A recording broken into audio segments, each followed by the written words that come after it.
بصراحة الواحد وهو راجع من أجازة مصر بيبقى نفسه ياخد كل حاجة معاه في الشنطة، أهله، أصحابه، ذكرياته، وشريحتين جبنة رومي كده على فسختين. ونسيح جبنة رومي ونشرب اتنين شاي، ده معاك انا بنسى أهلا همومي. بيكم.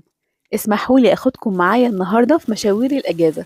دي مشاوير مهمة بنستنى نعملها من سنة لسنة، وطبعا أول مشوار بيكون الدكاترة، واللي عايشين برا مصر بالذات لو بلد أجنبي هيفهموني قد إيه المشوار دوت مهم بالنسبة لنا. دكاترة أسنان بقى، على أطفال، على جلدية، خلصنا الدكتور ننزل للصيدلية. والله يا جماعة دي رفاهية إن احنا في مصر نطلب ونروح نجيب أي حاجة من الصيدلية في أي وقت. انتوا عارفين هنا الصيدلية بتقفل الساعة 5 و6، ولازم روشتة الدكتور عشان تجيبي أغلب الحاجة، حتى لو كان مرهم مضاد حيوي. وبناخد معانا شوية أدوية اللي بنحتاجها على مدار السنة، سواء للأطفال أو للكبار، نزلات معوية، مضاد حيوي، مسكن قوي، نزلات البرد، وربنا يعافينا جميعا يا رب. والجزء المفضل لقلبي منتجات العناية من الصيدلية. بفضل أحضر لستة طويلة قبل الأجازة، وأشوف هشتري إيه وأجرب إيه جديد. بحب جدا أجيب منتجات الشعر من مصر، مؤخرا بقت جودتها أحسن كتير. بره طبيعة شعرهم مختلفة عننا، فمش بعرف أعتمد أوي على تقييماتهم. كمان طبيعة شعرنا مش موجودة هناك كتير، إحنا الشعر اللي في النص بين الكيرل الإفريقي والليس، ومش موجود كتير هناك. منتجات الجسم كمان بحب أجرب منها حاجات كتيرة مؤخرا، لكن الحقيقة في البشرة نادر قوي لما الاقي حاجة كويسة. جربت كتير ولكن في كذا مشكلة، لما المكونات مش مكتوبة بشكل كامل، فلما حصل لي تحسس ما بقتش عارفة التركيز كام ولا انهي مكون السبب. فبميل اكتر لمنتجات البشرة الكورية او المستوردة. ده غير ان لما حاجة تعجبني واجي اجيبها الاجازة اللي بعدها بتكون الفورمولا بتاعتها متغيرة ومش كويسة زي اول مرة. متحمسة جدا نجرب كل المنتجات دي ونفصصهم مع بعض سوا، واحكي لكم عن تجربتي معاها بكل صراحة وبالتفصيل هنا على قناة لونا وإيفا. بقى ما اقدرش استغنى عنهم، دي ريحة مصر وجو بيت تيتا ووقت العصرية والشمس داخلة من الشيش، عارفين الأجواء دي. تعبنا من زحمة الصيدلية، نحلي بقى. شنطة السفر ما بتكملش غير ببسكوت وكحك العيد بتاع مصر. بصراحة ريحتهم في البيت هناك بتهون علينا كتير. ويا سلام بقى لو جالك زيارة، مشبك دمياطي جميل ولا فطير مشلتت، شوية سناك للعيال كده. ويلا بينا نلحق محلات الهدوم، وأحلى هدوم مودست وشيك هتلاقوها في مصر. أنا عارفة إن برا مصر براندات كتير وواو مشهورة وكل حاجة، بس الحقيقة غير إن هي غالية جدا، حتى لو استنينا السيل هي مش بتناسب احتياجاتنا كمحجبات، محتاجة تظبيط كتير وقطع كتير. فأنا لازم في الأجازة أعدي على محلات زي بستيج وفيل بلادونا، شياكة وخامة وراحة مختلفة عن بقية السوق، بحبهم جدا. أحلى حاجة إن هما بيفضلوا فاتحين ل 11 و12. معلش يا جماعة احنا محرومين من الكلام ده، المولات هنا بتقفل 7 8، ويوم الأحد بدري عن كده كمان، ما علينا. وطبعا ما دام جبنا هدوم جديدة يبقى لازم طرح جديدة. وفعلا مصر فيها أكبر تشكيلة طرح، كل الأنواع والألوان ومستلزمات الحجاب. وفرصة بقى إن احنا في الأجازة تشوفي الطرحة بنفسك، تلمسي خامتها، تجربيها على وشك، أحسن بكتير من الأونلاين. أوقات بنتزنق واحنا بره ونشتري طرح من شي إن أو من صفحات أونلاين، بس الحقيقة مش دايما تطلع زي ما احنا عايزين.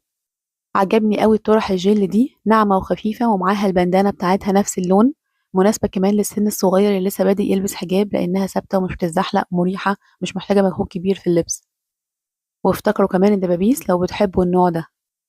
ويلا بينا على السوبر ماركت، واكونوا تعبتوا هانت خلاص. طبعا بجيب جبنة رومي اللي ما فيش زيها في أي حتة بره مصر، وأوقات كمان بجيب العلب الجبنة البيضة دي، النوع دوت ممتاز وطبيعي. والسمنة البلدي الفلاحي أكيد، وشوية رفايع بقى من اللي متعلقين بيها من واحنا صغيرين ولها ذكريات معانا، لبان سمارة، تشيكلس، حاجات دريم. جيلي الفراولة بتاعهم الجميل، الجيلي هنا غالبا مش حلال وبنفضل ندور على الحلال، وساعات كتير مش بيكون حلو. الكريم شانتيه والكريم كراميل، المارشميلو برضو بنجيبه من هناك عشان يبقى حلال. مرقة الفراخ، التوابل، المستكة. أول ما جيت هنا فضلت أدور على ينسون، ما كانش فيه غير ينسون النجمة وكان طعمه مختلف، فبقيت أجيبه وأنا جاية من مصر، بس هو موجود في محلات العرب عادي. وشوية حاجات لرمضان، تمر ناشف، قمر الدين، كركديه. لو بتحبي توابل معينة من هناك، أنا بحب أجيب توابل كبسة وحبهان بودرة. تتبيلات الزنقات بقى، تتبيلة الكبدة، تتبيلة شيش طاووق، مصر فيها تنوع كبير قوي في الموضوع ده، بتنفع وقت زنقة أو وقت تعب. لو كيفة قهوة تركي خدي معاكي، لأن مش موجود في إنجلترا بنفس التحويجة اللي بنحبها. وطبعا بخور يوم الجمعة الجميل. كنت هنسى أحكي لكم عن كورير، بقالي كذا إجازة بطلب منهم. لو شعرك تعب من البروتين والصبغة وعايزة روتين يرجعه لطبيعته، فهو حل ممتاز وفرق معايا جدا. بنات جميلة والدكاترة بتفضل تتابع معاكي على الواتس لغاية ما توصلي لنتيجة ترضيكي. تعالوا نفتحه مع بعض. كريم الشعر ترطيبه جميل ومش بيلزق الشعر أبدا، وفي زبدة شيا وزيت أرجان وزيت خروع وفيتامين إي وبنسينول. وأخيرا عملوا منه مقاس كبير، كنت بطلب 2 منه عشان يكفيني فترة كويسة. وبيبعتوا مع الأوردر هير ميست ريحته تحفة وبتفضل ثابتة طول اليوم. أنا مخلصة القديم لغاية الآخر. الشامبو بتاعهم بينضف كويس جدا وفي نفس الوقت مش بينشف الشعر لأنه خالي من السلفات.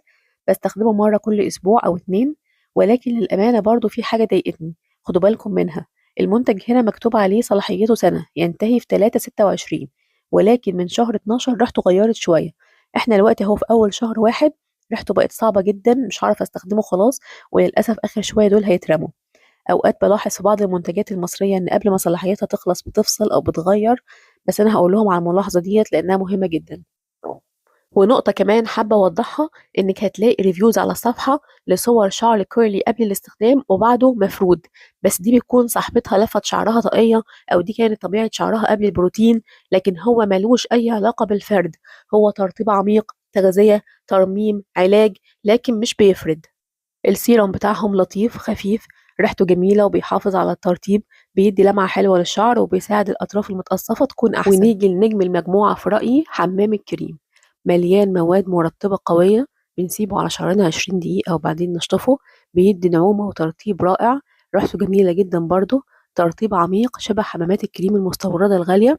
ومع الاستمرار عليه بيعمل فرق في ملمس الشعر كبير وفي ترطيبه، مش مجرد ترطيب سطحي. شوفوا مثلا هنا في مادة الفايبر هانز، دي عبارة عن تكنولوجيا بتدخل جوه الشعر وتقوي من أليافه الداخلية وبتقلل التكسر والهيشان.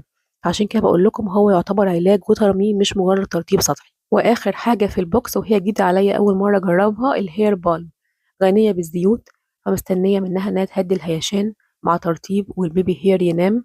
بس مش عارفة هل هيبقى تقيل على الشعر ويضيع الديفينيشن بتاع الكيرلي ولا ايه، مش عارفة. هجرب واقول لكم لما اخلصهم. ويلا بينا على آخر مشوار. تعبتكم معايا معلش، بس ده مشوار مهم قوي لأي حد عايش برا مصر بيكون شايل هم كبير، وهو الحفاظ على اللغة العربية لأولادنا. مشوار المكتبة. لازم أجيب معايا قصص عربي، كتب تعليمية زي الأضواء مثلا، عشان يمارسوا العربي، يحلوا بإيديهم. جزء عامة، قصص الأنبياء، قصص الأطفال. طبعا في الخليج الموضوع أسهل كتير، يعني كفاية مكتبة جرير لوحدها جودة عالية وفيها كل حاجة. لكن في بلد أجنبي بتحتاجي مجهود أكبر. احنا بنطالب يا جماعة جرير تفتح عندنا هنا في إنجلترا. هو هنا في قصص دينية كويسة جدا بس بالإنجليزي، واحنا بنبقى عايزينهم يقرأوا بلغتهم، يمارسوها ويتدربوا عليها ويفهموها. أوقات كمان بجيب معايا زينة رمضان وأنشطة رمضان للأطفال. كنت جايبة ديت السنة اللي فاتت من مفكرة، لطيفة جدا رغم إن سعرها كان عالي شوية على إنها كرتون، بس لطيفة وبتخلي الأطفال تقرأ عربي وكل يوم يعلموا على اليوم اللي صاموه. وفيها أنشطة لطيفة. طقم الصلاة قطعتين دوت جميل جدا برضو، بيحطوه في شنطة المدرسة عشان يصلوا الظهر هناك. إسدالات الأطفال، اللعب تفاعلية، الكتب والقصص التفاعلية للسن الأصغر شوية. حتى قلم السنون والسنون بتاعته بجيبها من المكتبة هناك. حاولت منساش نفسي أنا كمان. وأخيرا جبت سر الغرفة 207 لرحمة الله عليه دكتور أحمد خالد توفيق، بحب أقرأ له جدا.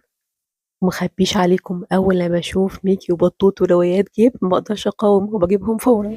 وبس كده، دي بتكون شنطة سفري كل سنة.